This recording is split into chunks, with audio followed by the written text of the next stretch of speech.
네, 안녕하세요. 지금 이제 뭐 매일 부동산 뉴스라고 해서 일정한 소식들을 제가 좀 받아보는 게 있는데요. 이틀 전에 저한테 카톡으로 온 소식인데 조금 인사이트를 제공할 만한 내용이어서 제가 좀 영상을 찍게 됐습니다. 이거 보시면 서울 아파트 1일 2021년 12월 1일이죠. 이틀 전인데요. 1일 KB 부동산 월간 주택 가격 동향 기준 2분위 평균 가격 전월 대비 0.92% 하락 8억 7천, 3분위는 0.05% 하락 11억 정도. 그리고 2, 3분위는 각각 2년 1개월, 2년 5개월 만에 하락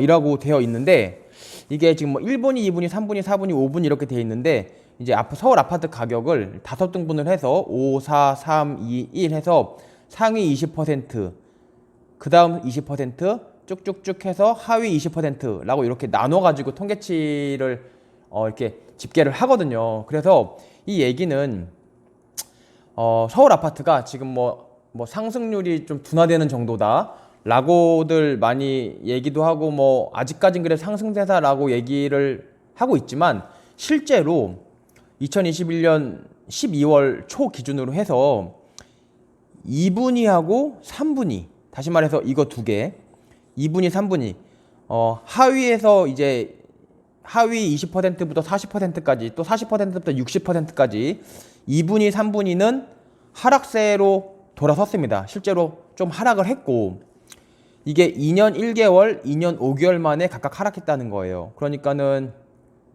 3분위, 이 3분위는 2년 1개월 만에, 이 2분위는 2년 5개월 만에.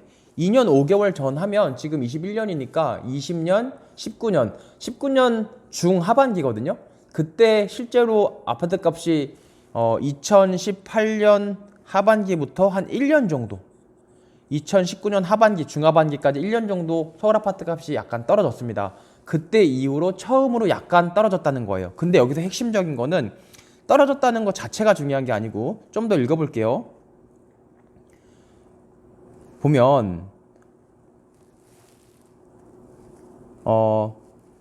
노도강 중심 중저가 아파트 매수 심리 위축 영향이다. 다만 1분위 어디예요? 여기죠. 제일 서울에서 저렴한 아파트는 1.3% 상승했다. 또 재밌는 거는 4분위와 5분위 이거죠. 4분위랑 5분위, 서울 아파트에서 비싼 아파트들은 각각 1.2%, 이 4분위는 1.2%, 근데 5분위가 2.36%, 이게 2.36%. 그러니까 가장 비싼, 가장 상위 20% 안에 들 정도로 비싼 아파트가 가장 많이 상승을 했다는 거예요. 그럼 그 원인은 뭐라고 분석을 하고 있냐면, 분석하기는 이제 그냥 이거 쓴 사람의 의견이에요. 이거는 뭐 제가 볼 때 맞다 틀리다 뭐 다 생각이 다를 수 있는데, 어쨌든 이 사람 의견은 뭐냐면, 1분위 제일 싼 아파트가 올랐잖아요. 노도강 중심의 2, 3분위는 오히려 떨어졌는데, 1분위 오른 거는 보금자리 대출 가능 6억 원 이하기 때문에 1분위는 올랐고, 2, 3분위는 대출이 안 나오니까 노도강은 떨어졌고, 다만 강남권 고가 아파트, 여기 보면 2.36%나 오른 5분위 강남권 고가 아파트를 말하겠죠. 얘는 상승했다. 그러면 아니 뭐 강남권 고가 아파트는 어차피 대출이 안 나왔으니까 대출 규제를 한다고 해서 떨어지지 않고 오히려 얘는 더 올랐다는 거예요. 그러니까 현금으로 사는 사람들이 많았다는 얘기죠. 그러면 결국 우리가 여기서 알 수 있는 건 뭐냐면, 5, 4, 3, 2, 1일 때, 이 1은 이제 대출이 나오니까 이제 좀 오른 거고, 결국은 대출이 규제돼 가지고 여기서부터 대출 규제가 다 받는 거죠. 비싼 거는 계속 오르고 싼 거는 오히려 지금 떨어지고 있는 거예요. 비싼 건 오르고 싼 거는 떨어지고. 그럼 결국 아파트 값이 왜 비싼 건 오르고 싼 건 떨어질까? 저는 이게 제가 예전에 영상에서도 한번 밝혔듯이, 아파트 값은 결국 노동소득, 이 노동력이랑 뗄래야 뗄 수가 없고, 그러니까 비싼 아파트, 이 강남 아파트 살려는 사람들이 돈을 잘 버는 거예요. 그러니까 이거는 계속 막 돈이 투입이 되니까 막 오르는 거고, 싼 아파트 살려는 사람들은, 또는 싼 아파트를 살 수 있는 사람들은 소득이 정체됐거나 계속 감소하는 거예요. 그러니까 일로 돈이 못 가니까 심지어 대출을 이빠이 해주는 데는 조금 오르고 1분이 조금 오르고 2, 3분이 대출 막으니까 바로 떨어지는 거예요. 왜? 대출로 사거나 자기가 벌어서 번 돈, 저축해서 열심히 일해서 번 돈이랑 대출 합쳐서 사잖아요. 근데 대출을 막아버리니까 일해서 번 돈으로 사야 되는데 일해서 번 돈이 없으니까 지금 대출이 끊긴 2, 3분위는 지금 떨어지고 있는 거거든요. 그러면 강남 아파트는 대출 원래부터 끊겼는데 왜 오르느냐? 원래부터 돈 벌어서 사는 건데 돈 잘 버는 사람이 많아지니까 강남 아파트는 오르는 거죠. 근데 되게 소름이었던 게 여기까지 말하면 뭐 빈부격차 벌어지는 거 뭐 되게 진부한 얘기고 그러니까는 강남 아파트 오르고 뭐 좀 싼 아파트는 빈부격차 떨어지니까 아파트 값도 떨어지나 보다 진부한 얘기 아니냐라고 그냥 하고 넘어갈 수도 있지만 좀 더 소름인 것은 보시면 이게 뭐냐면요. 이게 우리나라 이제 서울 아파트 가격 지수 추이거든요. 이게 우리나라 서울 아파트 가격인데 보면 이거 전에 이걸 한번 먼저 말씀드릴게요. 이게 뭐냐면 소득 5분위 배율이라고, 그러니까 소득도 아파트 값도 아까 5, 4, 3, 1로 나눴잖아요. 이거 똑같이 5, 4, 3, 2, 1로 해서 우리나라 돈 잘 버는 사람 상위 20%부터 하위 20%까지 이렇게 나눠서 통계를 집계하는데 이 1분위, 그러니까 이 5분위 사람 예컨대 한 달에 이 사람들이 거의 1,000만 원, 한 800만 원 벌거든요. 이 800만 원을 이 하위 20% 예컨대 뭐 200만 원 요걸로 나누는 값이에요. 요걸로 나누어서 그 배율을 이게 크면 클수록 빈부격차가 엄청나게 벌어지고 있다는 거잖아요. 근데 보면 이거 사실 저는 뭐 정치적인 얘기는 하는 건 전혀 아니고요. 09년도에 보면 가장 이 배율이 높았어요. 이때 굉장히 빈부격차가 컸다는 거죠. 쭉 줄어들어요. 쭉 줄어들다가 2015년 바로 2014년 말 정도 이때 최저점을 찍고 다시 이게 상승을 하는 거예요. 다시 상승을 해서 요렇게 올라갑니다. 요거는 뭐냐면 통계 처리 방식을 좀 바꿔가지고 이렇게 됐는데 이거 통계청에서도 밝히고 있거든요. 자기들이 통계 처리 방식을 좀 바꿨다가 요렇게. 그러니까 요거를 보지 마시고 기존 요 통계 처리 방식을 그대로 유지하면은 요렇게 돼서 앞으로 계속 지금 늘어나고 있는 거예요. 빈부격차가 확대되고 있는 건데 이거를 일부 언론에서는 뭐라고 얘기하냐면 이 표 나온 언론이 이건데 조선일보인데 조선일보 같은 경우는 이제 이거를 두고 소주성 때문이다라고 말을 해요. 그러니까 소득 주도 성장. 그러니까는 뭐 문재인 정부 들어서 뭐 그 소득 주도 성장이라는 게 이제 최저임금 올려가지고 최저임금을 근로자한테 많이 줌으로써 최저임금을 근로자들한테 많이 줌으로써 근로자들이 돈이 많아지고 그럼 소비가 늘어나서 성장한다. 성장이라는 게 결국 돈 많이 버는 게 성장이에요. 어렵게 말해 성장. 돈 많이 벌면 성장이에요. 그러니까 소득을 근로자들한테 최저임금 많이 준다. 근로자들이 돈이 많아진다. 그걸로 막 물건을 산다. 돈이 잘 벌린다. 성장한다. 그건데 그렇기 때문에 요 모양이 됐다. 그러니까 문재인 정부 들어서 이렇게 확 올랐다. 이렇게 주장을 하는데 사실 저는 뭐 이 의견에 사실 동의하진 않아요. 동의하지 않는데 그럼 왜 동의하지 않느냐? 이거 물론 이제 뭐 약간 정치적인 색깔을 띤 기사고 우리는 이 평가에 관심이 없고 그냥 우리가 관심 있는 거는 그냥 이거예요. 그러니까 우리가 관심 있는 거는 아까 보여드린 이거죠. 우리가 관심 있는 거는 실제로 이렇게 통계 자료는 우리가 관심 있는 건데 실제로 확 올랐는데 그러면 소주성이 아니라면 소주성이 왜 아니라고 보느냐? 박근혜 정부 때부터 사실 올랐단 말이에요. 여기서부터 확 올랐어요. 2014년 말부터. 이때 소주성 안 했죠. 문재인 정부 들어서 했는데 이게 그냥 계속 오른 거지. 뭐 이렇게 가다가 이게 아니란 말이에요. 그러니까 저는 뭐 거기 동의하진 않고요.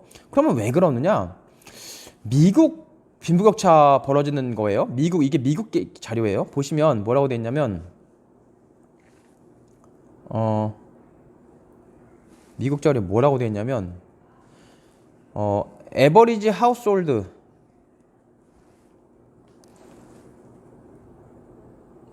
에버리지 하우스홀드 넷 웰스라고 되어 있죠.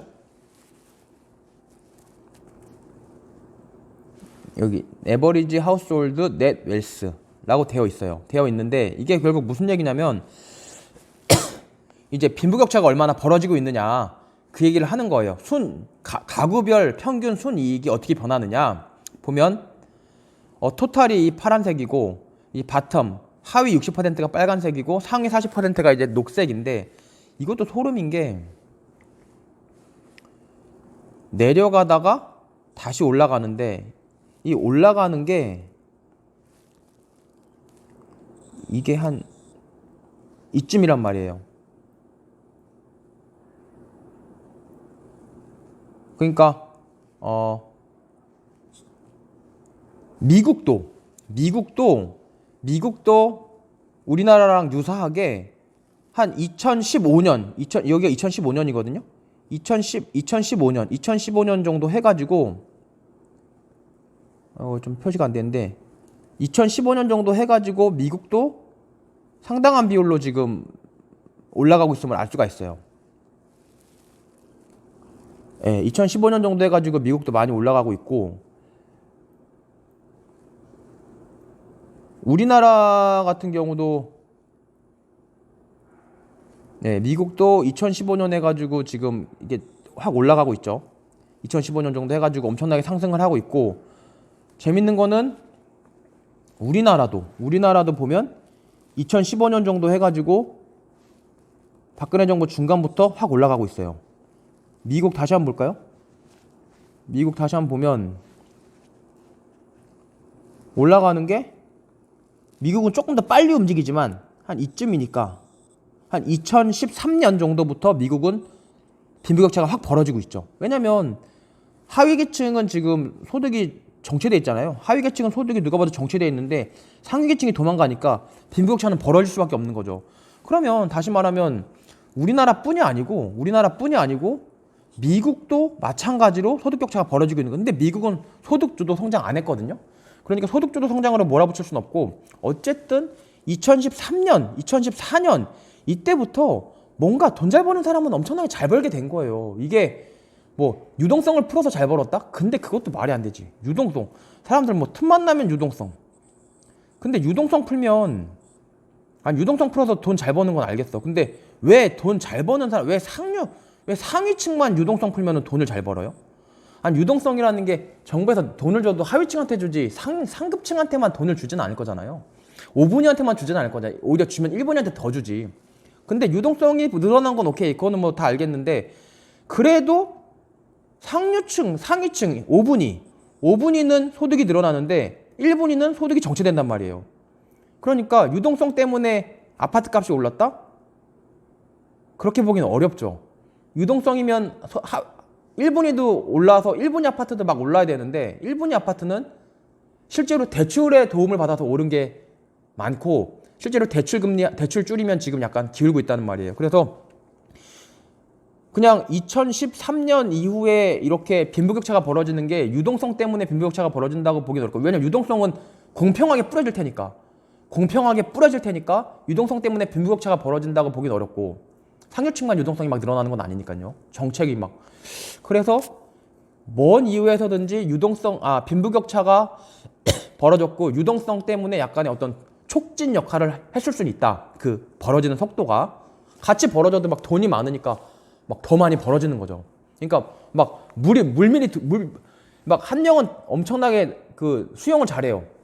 5분이 수영을 잘해. 1분이 수영을 잘 못해. 근데 물이 없으면 수영 잘하는 놈이나 수영 못하는 놈이나 앞으로 못 가는 건 마찬가지예요. 근데 막 유동성 때문에 막 물이 들어와. 그러니까 수영 잘하는 놈은 막 능력 발휘하는 거예요. 막 쫙 치고 나가. 근데 수영 못하는 놈은 물이 없을 때는 별 티가 안 나. 잘하는 놈이랑. 근데 물이 막 들어오니까 잘하는 놈 막 치고 나가는데 얘는 치고 못 나가. 그래서 저는 유동성이 촉진제 역할은 했지만 뭐 이게 빈부격차 벌어지는데 중요한 결정적인 역할을 했다고 볼 수는 없어요. 그럴 수는 없잖아요. 상식적으로. 그러면 이래 가지고 지금 빈부격차가 많이 계속 한국이든 미국이든 여기서 나오다시피 한국이든 미국이든 여긴 미국 거고요. 이건 미국 거고 아까 말씀드렸듯이 미국 거고 이게 2015년, 2013년이고 우리나라도 지금 쭉 오다가 여기서부터 다시 올라갔고 근데 또 하나 소름이 있어요. 이게 뭐예요? 이게 우리나라 그 서울 아파트 매매 가격이거든요. 매매 가격을 보면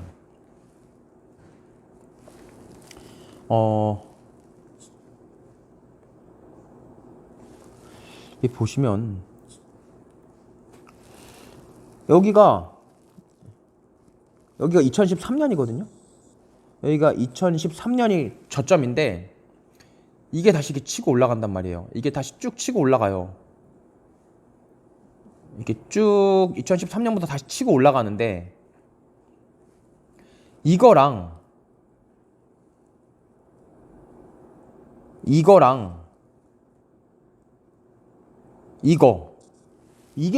정확히 진짜 2013년 정도예요. 미국 빈부격차 벌어지기 시작하는 게.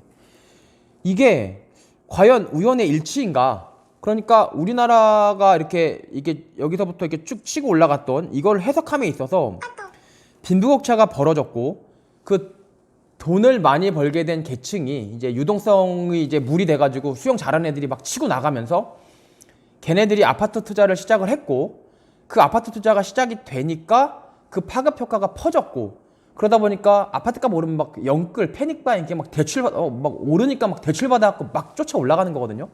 그래서 예컨대 오분위 아파트가 2013년부터 시작된 돈 잘 버는 그러니까 수용 잘하는 애들이 생겼고 얘네들이 유동성이라는 물을 만나서 소득 격차를 쫙 벌렸고 얘네들이 부동산 투자를 시작해서 5분위 아파트가 오르기 시작했고 그러자 영향을 받는 4분위, 3분위, 2분위, 1분위가 같이 따라서 왜냐면 토지는 이렇게 일정하거든요. 이렇게 다 연결돼 연속적이거든요. 얘네들이 같이 올랐고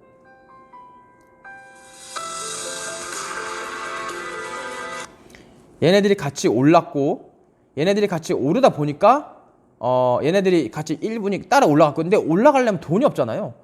그러니까 여기서 대출이라는 게 이제 폭증을 하게 됐고 따라서 대출의 힘으로 얘네들 같이 올랐고 근데 지금 대출을 줄이니까 1분위는 지금도 대출 풀어주니까 좀 상승세를 하지만 2, 3분위는 좀 줄어들고 있고 가격이 그 결과가 아까 보여드린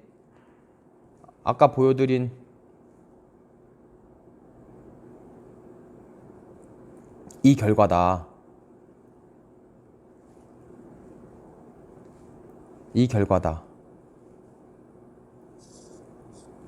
예, 지금 뭐 어쨌든 이렇게 됐는데